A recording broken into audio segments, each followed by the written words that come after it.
Comment vous dire qu'actuellement je ne suis que sueur. Vraiment il fait tellement chaud et étouffant, j'en peux plus. Et je suis là à filmer une vidéo avec 3 millions de lumière parce que si vous l'avez pas remarqué, j'ai récupéré mon ancien spot à mon bureau. Et en général quand je suis là je suis obligée d'allumer des lumières parce que sinon il fait trop noir. Comparé à quand je suis à même le sol, avec cette chaleur il était totalement logique que j'allume 4 lumières autour de moi pour encore plus m'étouffer. Mais bon, au moins j'ai un bubble tea, du coup je suis contente. Mais aujourd'hui j'ai surtout une pile de livres devant moi. Oula, j'ai pas envie de vous spoiler tout de suite, même si vous pouvez voir l'une des premières couvertures. Est-ce que vous la reconnaîtrez juste en voyant le bas? Parce qu'aujourd'hui on va parler lecture, mais surtout lectures qui m'ont marqué. Donc c'est pas forcément toujours des bons livres, c'est vraiment juste des fois le côté sentimental d'un livre m'a fait découvrir ci ou ça. C'est vraiment pas que basé sur un livre est bien ou pas bien. Déjà, l'art en général est super subjectif, donc je peux kiffer un livre et vous pouvez le détester comme l'inverse. Et ça se trouve des livres dont je vais vous parler, vous allez les adorer, alors que moi je vous dis qu'ils sont nuls, mais juste ils m'ont marqué. Donc laissez votre esprit ouvert. Si jamais le pitch d'un livre vous intéresse, n'hésitez pas à aller l'acheter ou à aller lire les 3 premières pages pour voir si ça vous intéresse. Et de préférence, on va en parler dans cette vidéo, mais achetez vos livres en seconde main. Essayez de le faire le plus possible parce que c'est pas si compliqué à faire en vrai, surtout pour des livres que vous savez qui sont connus ou qui datent un petit peu. Vous pourrez forcément le retrouver en seconde main d'une manière ou d'une autre.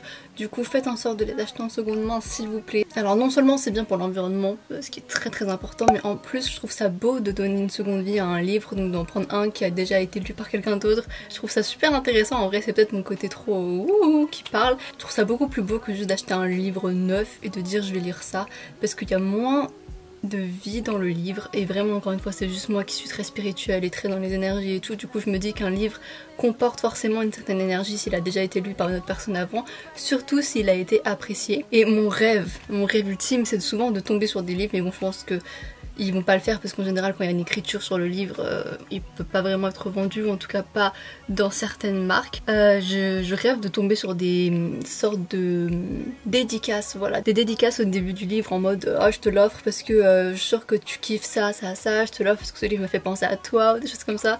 Enfin vraiment ça j'adore, et je suis jamais encore tombée sur un livre comme ça, mais bon peut-être un jour, même si comme j'ai dit, c'est difficile de revendre un livre quand on écrit dedans. Du coup je vous le dis à vous aussi, mais évitez d'écrire sur des livres si jamais vous voulez les revendre, parce que ça risque d'être plus dur de les revendre, voire presque impossible, à part si vous les revendez en brocante ou en chose comme ça. Mais il y a beaucoup d'entreprises ou de librairies qui ne reprennent pas les livres où il y a quelconque écriture dessus. Et c'est dommage, si jamais vous savez que vous voulez vous en débarrasser, de vous dire que vous allez juste le jeter. Ça fait un peu mal au cœur. Du coup à moins que vous soyez sûr que vous voulez le garder, c'est votre livre à vie, parce que moi j'en ai plein en vrai. Bah, là tout ce dont je vais parler c'est des livres dont je veux absolument pas me débarrasser, même s'il y en a plein dans ces livres là que je vais plus jamais relire, mais que au moins juste pour le côté sentimental je vais les garder, donc je sais que je peux me laisser aller à écrire dedans si jamais j'ai envie quoi. Après, un point négatif non négligeable lorsqu'on achète des livres d'occasion, c'est que l'auteur ou l'autrice, il me semble en tout cas, ne sera pas rémunéré pour l'achat d'un livre en occasion. Et ça c'est vraiment dommage. Après j'avais lu une fois qu'une autrice avait dit que en tant qu'écrivaine, c'était la première à aimer le fait que les gens achètent des livres déjà lus et en occasion, parce que ça fait vivre le livre et que c'est mieux ça qu'un livre qui termine à la poubelle ou qui termine enfermé dans une bibliothèque à vie, et que le plus important au final c'est de faire passer son histoire et même de se faire un nom d'une manière ou d'une autre, parce que si jamais le lecteur ou la lectrice a aimé ce livre, il va en parler autour d'elle ou de lui, et ça va faire une sorte d'écho sur l'auteur-autrice au final. Donc du coup ça c'est vraiment 2 manières de voir les choses, et à vous de voir au final ce que vous préférez faire. Mais après il y a aussi quand même un aspect vis-à-vis de vous-même, où un livre honnêtement ça coûte très cher quand il est neuf, et surtout quand il vient de sortir. Des fois il peut aller jusqu'à 20-25 €, et si vous êtes grand ou grande lecteur lectrice, c'est compliqué de s'acheter tout le temps des livres à 20-25 € quoi. Du coup à vous de voir. Et avant de vous parler du coup de ces livres, on va continuer ce chemin là, je vais un peu vous donner mes tips and tricks sur où acheter vos livres en seconde main, et aussi comment où les revendre. Je dis ça, j'ai une pile, vous pourrez pas la voir, mais une pile grosse comme ça de livres dont je sais pas quoi faire, parce qu'il y a des librairies, j'ai essayé de les vendre qui n'en veulent pas. J'ai réussi à en donner pas mal, donner slash vendre, mais en gros j'ai encore plein de livres qui restent là, donc je sais pas vraiment quoi faire, et je vais peut-être aller les donner à une médiathèque. Donc je suis pas non plus le plus grand exemple quand il s'agit de revendre ces livres, parce que je sais que c'est chiant et c'est relou, mais faites-le déjà même pour vous débarrasser de vos livres, parce que flemme de les garder à vie si vous savez que vous les avez pas aimés et que vous voulez pas les relire et que vous avez personne autour de vous qui est intéressé par ce livre là. Et bah du coup c'est cool de savoir un petit peu où les donner, mais du coup où les donner? Premièrement à des médiathèques. Du coup premier point de donation de ces livres, mais du coup c'est de la donation, ce n'est pas de la vente, donc il faut que vous vouliez vous en débarrasser sans les revendre. La médiathèque. Je sais que la médiathèque de ma ville m'a dit qu'elle ne reprenait pas les livres en format poche.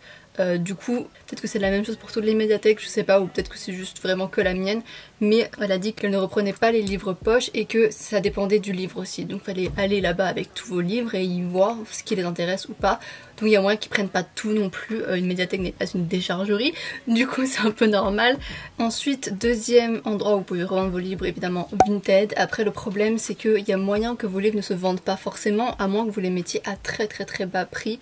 Et encore, vu qu'il y a les frais de port, donc je sais qu'il y a des gens qui peuvent grave avoir la flemme d'acheter un livre et de payer plus de frais de port que le livre en lui-même.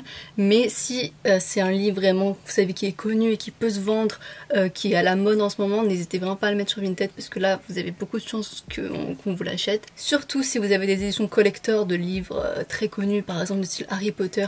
Vous allez me détester, mais je déteste Harry Potter. Mais quand vous avez des livres connus comme ça, n'hésitez vraiment pas à les revendre sur Vinted. Et troisième endroit où donner ou acheter ces livres, évidemment ça c'est logique, mais les donner à vos amis.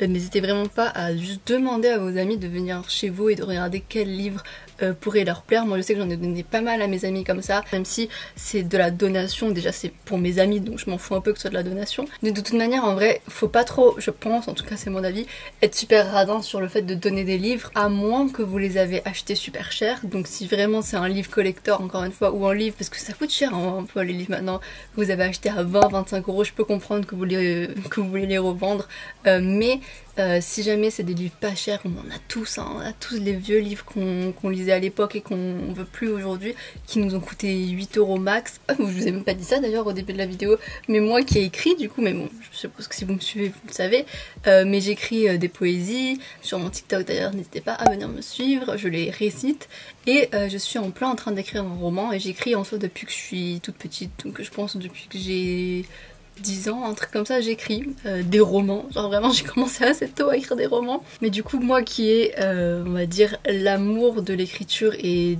de ce qu'est un livre papier surtout, je me dis c'est dommage de pas partager ces livres et de pas voilà, faire vivre un petit peu tout ça. Et ensuite je suppose qu'il y a aussi des associations qui doivent prendre des livres. Après ça je me suis pas assez renseignée pour vous dire, mais si jamais vraiment vous voulez absolument donner vos livres et pas juste les tèges, ce qui est mieux, n'hésitez pas à vous renseigner vis-à-vis des associations qui prennent des livres. Même je sais pas si Emmaüs prend des livres, je pense que oui, mais je l'ai jamais fait en tout cas. Et je pense là c'est un peu un dernier recours, parce que on sait jamais ce qu'ils en font, il y a moyen qu'ils terminent à la poubelle ou qu'ils terminent dégradés, etc.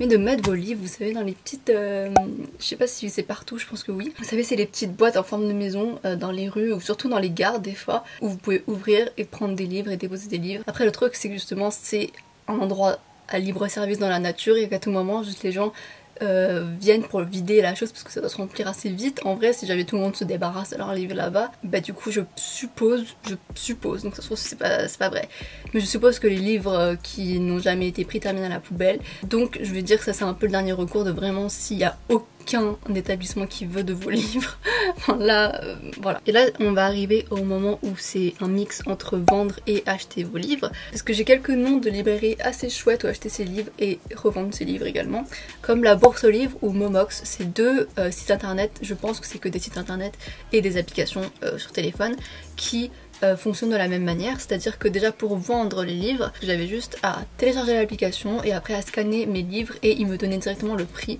qui valait. Mais très souvent, on va pas se mentir, les livres coûtent pas cher, c'est-à-dire qu'ils vont nous revenir à des fois juste 15 centimes.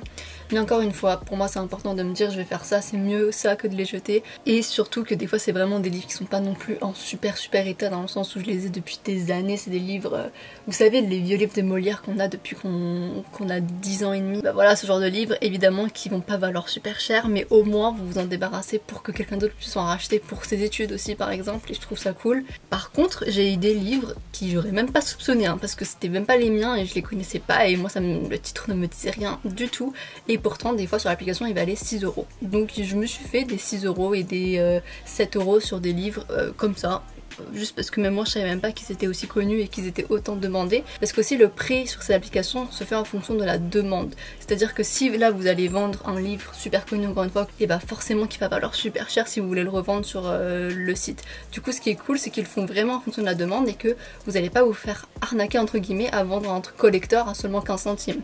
Donc ça je trouve ça cool. Mais par contre il y a des livres qui refusent parce qu'il n'y a aucune demande ou parce qu'ils en ont déjà trop. Et aussi comme j'ai dit, même les livres où il y avait quelconque écriture dessus ou déchirure de pages etc, évidemment qu'ils n'allaient pas les reprendre. Et du coup après avoir scanné les livres et avoir eu la liste de ceux qui étaient potentiellement envoyables et où je pouvais potentiellement me faire de l'argent avec, je les ai mis dans une boîte, j'ai imprimé leur bordereau et je suis partie en bus jusqu'à mon mondial relais.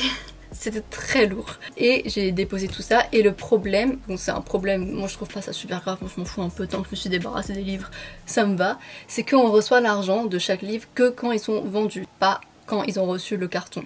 Du coup il y a moyen que sur certains livres vous gagnez jamais rien parce qu'ils vont jamais être vendus.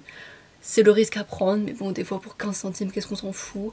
Par contre vous pouvez pas les arnaquer, c'est à dire que si vous envoyez un livre en disant qu'il est en parfait état et qu'il n'y a rien dessus et que finalement quand ils le reçoivent ils découvrent qu'il y a plein d'écritures dessus, ils vont pas l'utiliser, ils vont pas le vendre, donc du coup vous allez jamais toucher l'argent, donc vous aurez donné votre livre pour rien. Donc dans tous les cas ne faites pas ça, enfin ça sert à rien d'essayer d'arnaquer la bourse aux livres ou Momox quoi. Ensuite, je parle beaucoup mais je vous assure que je vais arriver à un moment où je vais parler de mes livres là. Mais j'ai aussi quelques boutiques à Paris, mais je pense qu'elles doivent exister d'autre part, peut-être que c'est des chaînes ou je sais pas. Mais un jour j'étais vraiment à Paris comme ça en train de me balader et je suis tombée sur un book off. Je pense qu'en général ça dépassait peut-être même pas les 3-4 euros quoi pour les livres, mais ils étaient tous en très bon état, vraiment c'était une super petite boutique. Et évidemment on va pas oublier les Giberjeunes qui sont super cool quand même, parce qu'il y a beaucoup de livres d'occasion et des livres assez connus pour le coup des fois, du coup ça c'est cool et ils sont en très bon état de manière générale. Du coup Giberjeunes ça reste une référence, mais c'est juste que pareil ils sont très grands, ça peut être une bonne chose parce que si justement vous recherchez un titre spécifique vous pouvez être pratiquement sûr que vous allez le trouver. Pas forcément, mais en tout cas il y a beaucoup plus de chances que vous les trouviez. Ensuite il y a la librairie Reread, j'y suis jamais allée encore mais j'ai vraiment très envie d'y aller, en tout cas quand j'aurai noté plus de titres que je veux acheter. Pour l'instant j'en ai pas vraiment encore trouvé beaucoup, du coup quand j'aurai des titres à acheter j'irai définitivement là-bas je pense. Et ensuite là je suis un peu obligée de dévier des livres d'occasion, même si en fait il y a moyen qu'il y ait des livres d'occasion là-bas, je suis pas sûre du tout, mais je suis obligée de parler de librairies féministes comme un livre Une tasse de thé ou Violet & Co. C'est vraiment à peu près le même concept. En plus ils ont un petit café trop mignon dans leur librairie. J'y suis allée aux deux. Ils avaient des super livres féministes et le truc qui est bien c'est qu'il y a tous les livres féministes regroupés dans une boutique du coup, dans une librairie, et c'est très pratique si vous savez d'avance que vous voulez aller lire un livre féministe, et bah au moins vous avez tout regroupé dans une librairie. Et là je dois quand même saluer quand même le principe même d'une librairie féministe, j'adore. Quand j'y étais je vous assure que j'étais dans une safe place folle, c'était super agréable, le contexte était agréable, vraiment tous les livres avaient l'air trop bien, je voulais tellement lire de livres. Il n'y a pas que des livres théoriques sur le féminisme et juste des essais etc, il y a vraiment toutes sortes de livres, il y a des BD même pour enfants, il y a des romans, il y a des poèmes, il y a de tout en fait, il y a toute la littérature mais qui tourne autour du féminisme dans une seule boutique et je trouve ça génial. Et si jamais comme moi en vrai vous voulez toujours pas acheter des livres comment on dit neufs, et bah du coup allez au moins là-bas juste pour déjà vous imprégner de l'ambiance, parce qu'une librairie c'est quand même un endroit super incroyable je trouve, et de prendre des références, c'est-à-dire de découvrir plein de livres, lire les résumés de plein de livres, les premières pages pour être sûr que vous vouliez vraiment, enfin vous êtes vraiment intéressé par cette lecture, et ensuite allez les acheter en occasion si jamais vous les trouvez. Si jamais vous les trouvez pas, achetez-les dans ces librairies parce qu'au moins vous donnerez de la force à ces librairies, et je trouve ça important quand même. Et même si vous les achetez neufs et que c'est un peu moins cool pour l'environnement, si c'est des livres que vous avez vraiment envie de garder à vie parce que vous savez que c'est des livres où vous voulez surligner des trucs dedans, parce que moi je sais que je peux être un peu comme ça, un peu très sentimentale sur mes livres, j'ai envie de les garder et tout, et c'est des tellement beaux livres vraiment quand tu vois les couvertures et tout.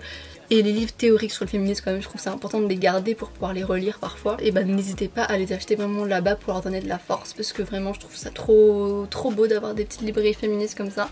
Il y en a sûrement plein d'autres à Paris ou autre part, mais moi je parle de Paris parce que je viens de Paris. Du coup là je pense que c'est tout, je crois que j'ai évoqué à peu près tous les établissements dont je voulais vous parler. Et on va venir au moment intéressant, c'est-à-dire de parler des livres qui m'ont marqué moi dans ma vie. J'ai une petite pile ici, outre la pile qui est d'ailleurs sous vous, parce qu'en ce moment il y a un trépied de livres, je vais vous montrer ça. Souriez, vous êtes filmé, mais bon voici du coup la pile sur laquelle vous êtes, et c'est d'ailleurs petit spoiler des livres dont je risque de vous parler dans d'autres vidéos, mais pas tout de suite, soit parce que je les ai pas finis, soit parce qu'ils ne sont juste pas des livres qui m'ont marqué, donc c'est pour ça qu'ils seront terminés en trépied et pas dans la pile de la vraie élite. Et aussi très ironique, putain la meuf va jamais finir de parler avant de présenter ses livres, vraiment le suspense jusqu'au bout, très ironique, mais en tant qu'écrivaine, bah, je lis même pas tant que ça honnêtement. C'est peut-être un peu triste ou un petit peu contradictoire ou peut-être une très mauvaise idée, mais d'un côté je pense pas que ce soit super nécessaire de lire tous les livres sur terre pour pouvoir bien écrire, parce qu'au final on écrit, comme j'ai dit dans ma dernière vidéo, des livres qu'on a envie de lire. C'est à dire que moi quand là je lis mon livre, je me dis ah bah, j'aimerais trop le lire, enfin j'aurais bien aimé l'acheter carrément, j'aurais bien aimé l'avoir en physique, le lire, etc. Donc je pense que c'est ça le plus important, c'est pas une question de culture, de combien de livres vous avez lu dans votre vie, est-ce que vous connaissez tous les styles d'écriture. Je pense que c'est très cool de lire parce que ça nous inspire toujours et ça nous apprend aussi beaucoup de nouveaux mots, de nouvelles tournures de phrases, mais vous n'êtes pas, en tout cas de mon avis, obligé d'être grand ou grande lectrice pour pouvoir écrire des livres, et ce n'est totalement pas mon cas. Mais du coup, premier livre sur cette pile, il s'agit de King Kong Theory de Virginie Despentes. Ça va paraître contradictoire parce que je l'ai pas encore fini, mais je l'avais fini à l'époque parce que je l'avais connu à la fac. J'avais pris un cours sur le cinéma parce que j'avais fait des études de cinéma. Je l'ai trouvé vraiment super intéressant ce cours. Déjà c'était très spécial en vrai, j'ai beaucoup de chance d'avoir eu ce cours parce que c'est pas dans toutes les facs où on peut parler de le cinéma, enfin, et d'avoir même des cours sur le féminisme au cinéma. C'était vraiment des cours très très intéressants. Si je devais résumer de quoi parle le livre, elle raconte déjà elle-même son histoire, donc faut avoir le cœur un petit peu accroché parce qu'elle parle de viol et de prostitution et de sexe de manière générale, et elle est très crue dans ses paroles, donc faut aimer ça aussi. Moi j'adore vraiment l'honnêteté, l'authenticité d'une personne qui parle et qui a vécu en plus beaucoup de choses. Je trouve ça extrêmement touchant et poignant, du coup moi ça me parle totalement. Non seulement elle parle de ce qu'elle a vécu, mais c'est pas une autobiographie, c'est pas en mode donc voilà, moi il s'est passé tout ça dans ma vie, j'ai fait telle ou telle étude, enfin elle parle vraiment plus de justement sa condition de femme et comment est-ce qu'elle a ressenti le fait de grandir en tant que femme et toutes les injonctions qu'elle a ressenties, toutes les souffrances qu'elle a vécues, tous les crimes qu'elle a vécu, le métier de prostituée, etc. Et elle donne en plus de ça son point de vue, donc sa théorie qui s'appelle du coup King Kong Theory. Je conseille ce livre à tout le monde. Quand je dis tout le monde, c'est vraiment femme, homme, non-binaire, trans, tout ce que vous voulez. Je m'en fous, lisez tous ce livre parce que pour moi il est d'utilité publique. Si jamais vous... Même pas si jamais, ça devrait même pas être un si jamais, mais pour vous renseigner sur ce qu'est être une femme en fait. Parce que je trouve que elle le raconte tellement bien et l'injustice elle le fait tellement bien comprendre. Et justement le fait qu'elle soit aussi crue dans ses paroles, pour moi tu peux juste pas aller à l'encontre de ce qu'elle te dit. Et c'est pas en mode elle essaie de te convaincre ou voilà, c'est juste elle te dit des faits et tu peux pas faire autrement que d'acquiescer à ça parce que l'injustice elle est juste présente, c'est un fait. Elle est même pas en train de se prendre en victime, même si, et ça je le dirais toujours, agir comme une victime quand t'es victime c'est normal. En fait pour moi un truc qui me fout droit de rire, c'est les gens qui arrêtent pas de dire vous les femmes, enfin vous les féministes surtout, vous aimez trop porter les femmes en tant que victimes, vous êtes trop des vicos, non mais on est victime d'une manière ou d'une autre, enfin on est les victimes d'une société patriarcale, c'est un fait. Donc en fait de nous reprocher d'agir comme des victimes quand on est des victimes c'est hyper malsain. Elle aurait pu avoir un ton de victime, ça m'aurait même pas dérangé, mais en plus de ça elle l'a pas, elle explique vraiment que des faits. Donc pour moi quelqu'un qui lit ça et qui ne compatit pas et qui ne comprend pas après encore une fois ce qu'est être une femme, l'injustice qu'on ressent tout le temps, et surtout les personnes qui osent sortir des phrases comme quand tu te fais c'est aussi un peu ta faute, t'avais qu'à dire non, t'avais qu'à te défendre, t'avais qu'à mieux t'habiller et pas mettre une mini-jupe, ou pourquoi tu l'as pas poussé, pourquoi est-ce que tu l'as pas tapé. Enfin ça c'est vraiment des réflexions qui sont tellement stupides que par pitié si vous pensez comme ça, lisez ce livre. Et vous pouvez pas, ou si vous le faites c'est qu'on ne peut plus rien pour vous, si vous ressortez de la lecture de ce livre en continuant à penser des choses comme ça, wow. Et vous manquez cruellement d'empathie et de logique et de... bref.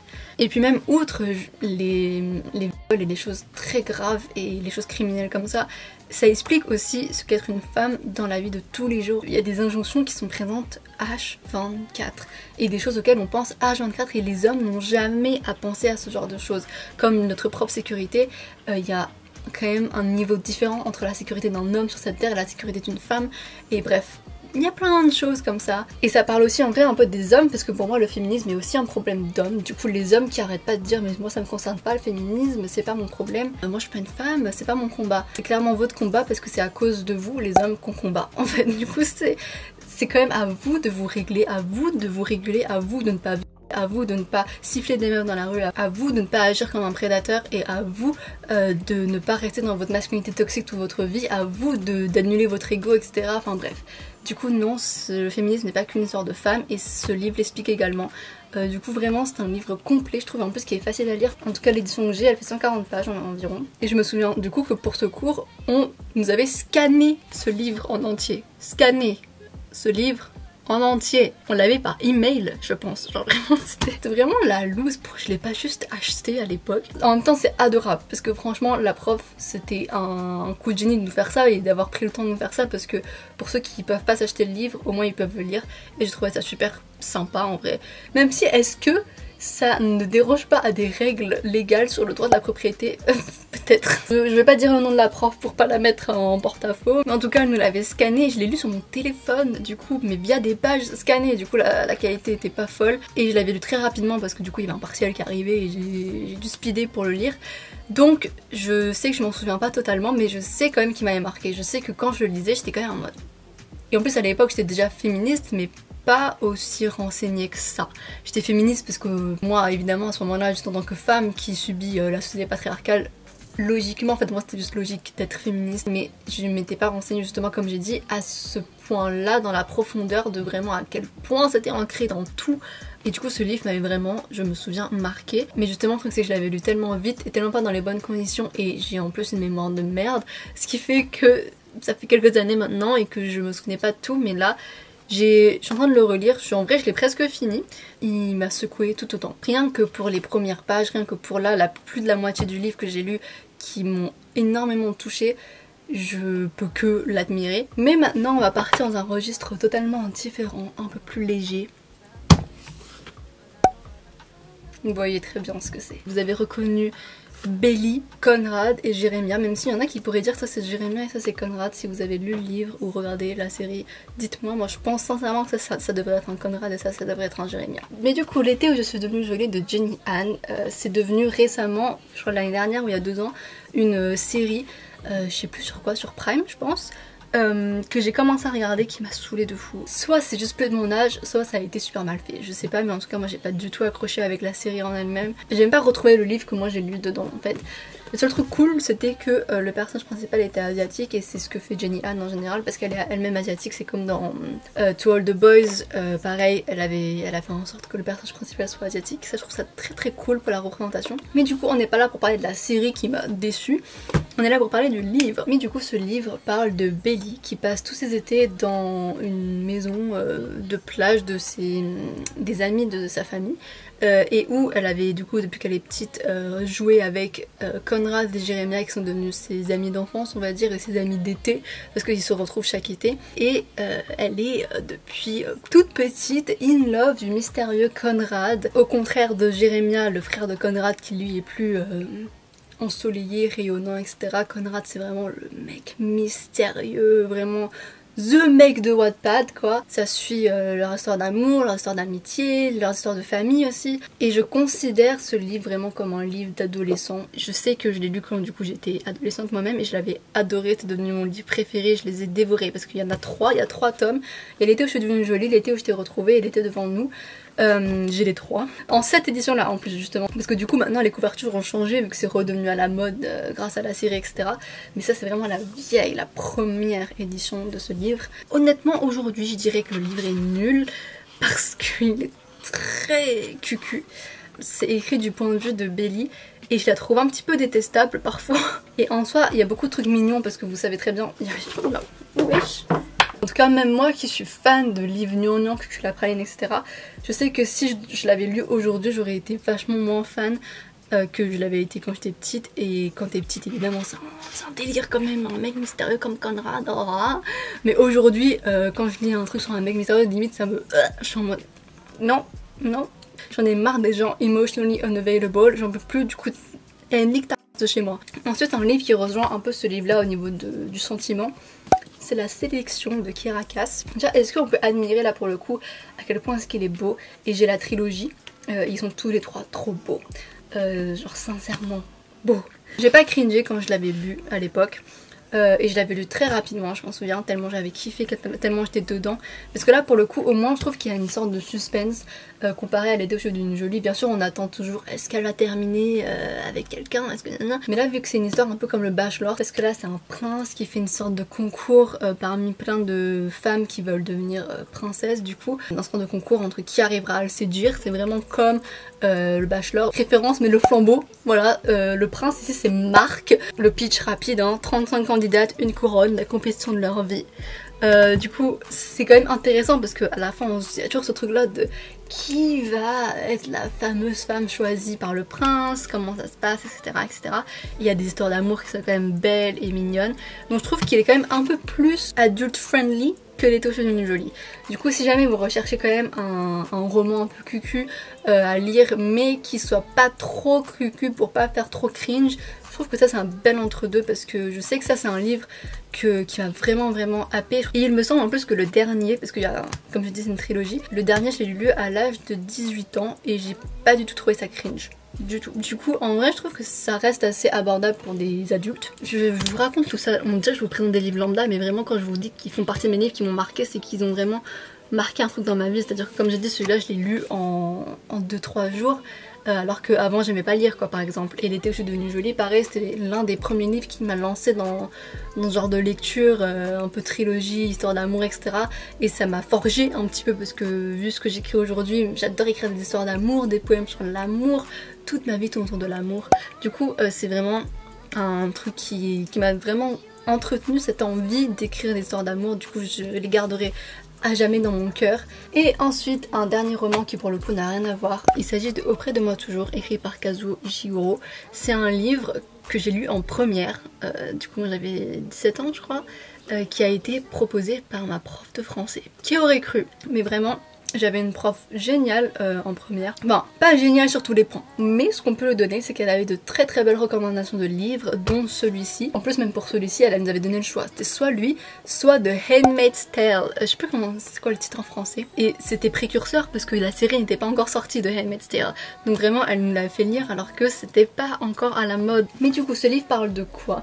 Il parle de 3 jeunes personnes qui ont été élèves à une école dans les années 90 qui était un petit peu étrange entre guillemets, pas étrange dans le fantastique ou dans vraiment le truc bizarre parce qu'il faut savoir je déteste le fantastique, raison pour laquelle j'aime pas Harry Potter. Moi j'aime bien les trucs réalistes. Du coup l'école était assez spéciale, elle était privée, enfin c'est une sorte d'école très privée, vraiment ils vivaient dans l'école etc. Et en grandissant ils se demandaient mais qu'est-ce qu'ils ont fait là-bas en fait, pourquoi est-ce qu'ils ont grandi dans cette école là et pas dans une autre qui était plus ouverte ou quoi que ce soit. Et du coup c'est un peu leur quête à chercher des réponses en fait à qui ils sont en tant que personne, ce qu'ils ont vécu, pourquoi, enfin vraiment se poser plein de questions sur la vie. Et je sais que là le pitch a l'air peut-être un peu nul et un peu on se fait chier, mais je vous promets qu'il est tellement beau ce livre en fait. Et c'est pas du tout, encore une fois là comme vous pouvez le voir au pitch, ça ressemble pas au genre de livre que je lisais. Donc on peut voir la différence entre ces deux livres quand même. Oula, ces deux livres.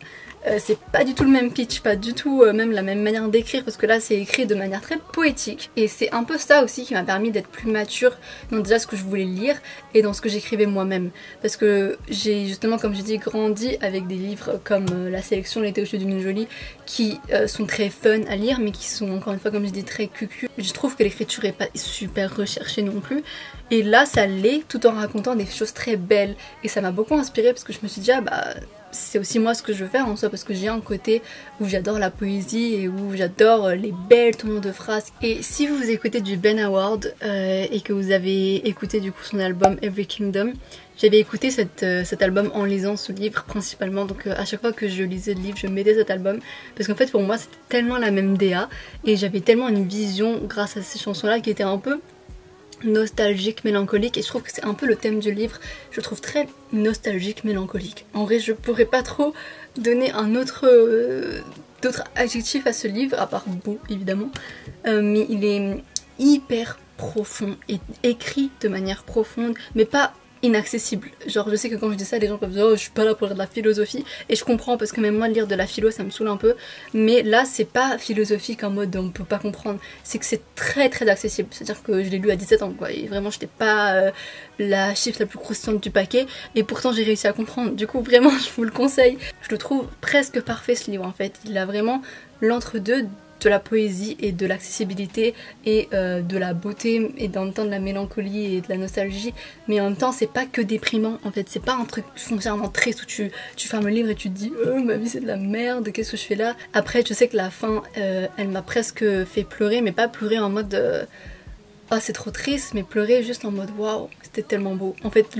la fin elle était tellement bien écrite, je n'ai jamais vu une fin aussi bien écrite que celle-ci, et où quand je suis ressortie du livre, suis ressortie d'un voyage carrément, vraiment. C'est vraiment un livre dont je garde juste un souvenir incroyable et que je continuerai à recommander à absolument tout le monde autour de moi, et dès qu'on me dira quel est ton livre préféré, voilà, c'est tout. D'ailleurs derrière le résumé il y a marqué Kazuo Ishiguro traite de sujets qui nous touchent de près, la perte de l'innocence, l'importance de la mémoire, la valeur que chacun accorde à autrui. Ce chef-d'œuvre d'anticipation raconte une histoire d'humanité et d'amour dans l'Angleterre contemporaine. Il est appelé à devenir le classique de nos vies fragiles. Je suis totalement d'accord, 100% d'accord. C'est exactement ça, il y a beaucoup d'humanité en fait dans ce livre. Si en plus vous aimez le développement personnel, ça va beaucoup vous parler je pense. Et aussi il y a un film de ce livre, je l'ai vu et j'avoue que j'ai pas trop kiffé parce que la DA elle était moche. En fait deux autres romans qui m'ont marqué mais que j'ai pas sur moi actuellement. Il y a La Moustache qui pareil m'a été recommandé par la même prof qui m'a recommandé ce livre. C'est un petit livre en fait assez court de Emmanuel Carrère qui parle d'un homme qui a toujours eu une moustache dans sa vie. Il a sa petite vie avec sa femme, il voit leurs amis etc. Et voilà, une petite vie simple. Et un jour il décide de se raser cette moustache pour faire un peu la surprise à sa femme, pour changer un petit peu et la surprise à ses amis etc. Il se rase la moustache et personne ne fait de commentaires sur sa moustache. Je me demande mais pourquoi c'est trop bizarre, et après il va confronter tout le monde, il va dire mais vous avez pas remarqué que j'ai pas de moustache en fait, et là tout le monde lui dit mais t'as jamais eu de moustache. Moi je trouve ce pitch très intéressant, peut-être que vous vous êtes dit moi vraiment je le trouve, j'adore en fait, on dirait un peu des films à suspense et j'adore les thrillers, j'adore les trucs comme ça. Et c'est vraiment justement ce truc là de est-ce qu'il est fou, est-ce que c'est les autres qui sont fous. J'adore les histoires de folie, enfin, vraiment ça c'est mon péché mignon dans la vie. Et je trouve pas qu'il fasse peur, enfin je trouve pas que c'est un livre qui fait peur, en mode thriller qui fait peur. C'est juste un thriller très intéressant je trouve. Et ensuite une trilogie, ça je vais en parler très rapidement parce que tout le monde connaît, mais c'est Hunger Games. J'avais lu ça pareil en même temps qu'un peu les Théo Jolie, la sélection etc. parce que ma soeur lisait ce genre de livre et évidemment moi je prenais juste tout ce qu'il y avait sous ma main. Du coup j'ai vu que ma soeur avait kiffé, je me suis dit je vais lire ça aussi, je vais le prendre, il est là, je vais le lire. J'avais kiffé, après c'est pas du tout des livres que je vais relire et c'est pas du tout des livres qui non plus m'ont fait rêver, mais ça m'a marqué dans le sens où ça reste une époque très importante de ma vie. Ceux qui ont grandi dans les années 2000, Hunger Games quand même, c'était une dinguerie. C'était une dinguerie, qu'on le veuille ou non, c'était quand même révolutionnaire. Genre ça a tellement shifté un truc, j'ai l'impression, dans le monde, alors que la dystopie ça existe depuis, hein, mais là c'était vraiment, pour nous c'était un mind-blowing experience de lire Hunger Games et de les voir au cinéma. Donc vraiment même les films je les ai kiffés en vrai. Même si j'ai envie de spoiler en fait. Après j'ai le droit de spoiler parce que Hunger Games ça date quand même. Non en vrai j'ai pas spoilé, mais je vais juste dire mon ressenti sur la fin en évitant de spoiler. Mais je pense juste que la fin de Hunger Games en film était beaucoup plus nulle que dans le livre, était beaucoup plus édulcoré que dans le livre. Et alors que le livre, même en fait pas que la fin, je trouve que les films en général ils ont été beaucoup trop lisses encore, alors qu'il restait difficile. Par exemple le premier il était dur quand même, tu vois des enfants se faire trucider c'est dur, mais dans le livre c'est encore pire. En vrai je trouve que c'est pas forcément un livre que pour adolescents Hunger Games, parce que ça reste très dur à lire parfois, pas tout le temps, mais je trouve ça limite plus choquant des fois quand tu lis une mort sur papier que quand tu le vois en film. Du coup c'était un livre très bien écrit quand même, du coup heads up to Susan Collins. Et j'ai un troisième livre en fait qui m'a marqué de fou mais que j'ai pas sur moi. Il s'agit de Ils étaient 10, donc il y avait un autre titre avant mais qui est évidemment très problématique donc je vais pas le prononcer, mais du coup c'est le roman policier d'Agatha Christie. qui parle de 10 personnes qui sont emmenées dans une île en mode grand cadeau, emmenées sur une île, tout frais payé, etc. Vous êtes sélectionnés, bravo. 10 personnes qui vont se faire tuer un par un dans cette île. Pendant tout le livre, on se demande qui est le meurtrier. Et évidemment, déjà le pitch est incroyable, moi j'adore les histoires comme ça. Et je l'ai trouvé très bien écrit et je sais que ma soeur l'avait lu. Elle m'avait dit, il m'a traumatisée parce qu'il fait vraiment peur. Et j'avais jamais encore lu de livre policier à ce moment-là de ma vie. Et j'étais en mode, mais un livre ça fait pas peur. Ce qui fait peur c'est de voir des fantômes au cinéma, c'est des films d'horreur. Ça fait peur, des jumpscares, etc. Mais un livre, bah, j'ai bien mordu ma langue après parce que vraiment il m'a fait peur de fou. Je pensais encore une fois pas que d'écrire des meurtres ça pouvait faire limite plus peur à l'écrit qu'au cinéma des fois. Enfin peut-être pas plus, c'est peut-être assez équivalent au final. Mais c'était tellement bien écrit. En plus, je l'ai même pas lu en papier, je l'ai lu pareil sur mon téléphone. J'avais téléchargé le e-book et je l'ai lu sur mon téléphone. Vraiment pareil, si vous cherchez un livre rapide à lire avec du suspense, let's go. Waouh, putain, cette vidéo est longue. On va arriver dans le thème de la poésie. Je n'ai qu'un livre et il s'agit de I Would Leave Me If I Could d'Halsey. Est-ce que vous connaissez Halsey? Je pense que vous connaissez Halsey. Si vous connaissez un peu la musique pop de nos jours, vous connaissez sûrement Halsey. Je suis fan d'Halsey, un peu moins aujourd'hui, je vais pas mentir. J'ai pas trop aimé la dernière chanson qu'elle a sortie, je crois qu'elle s'appelle Lucky. Je l'ai trouvée un peu plate, un peu sans rien, sans trop de flavor. Mais par contre son album, enfin ses albums en vrai, son premier EP Room 93, je crois que ça s'appelle comme ça, Badlands, mon île sur Animal Crossing s'appelle Badlands, et Manic son album, mais lui il m'a en plein cœur. Et elle a sorti, il me semble, ce recueil de poèmes en même temps que l'album Manic justement, et j'ai beaucoup retrouvé de ça dans ce recueil. Et moi qui avais tellement accroché aux paroles dans Manic, dans l'album du coup, bah, c'est comme si j'avais plein d'autres chansons d'Halsey dans un livre. Et c'est incroyable. Pareil, c'est un peu comme le livre de Virginie Despentes, très cru, mais très authentique et très vrai. Et ça, c'est ce que j'aime beaucoup.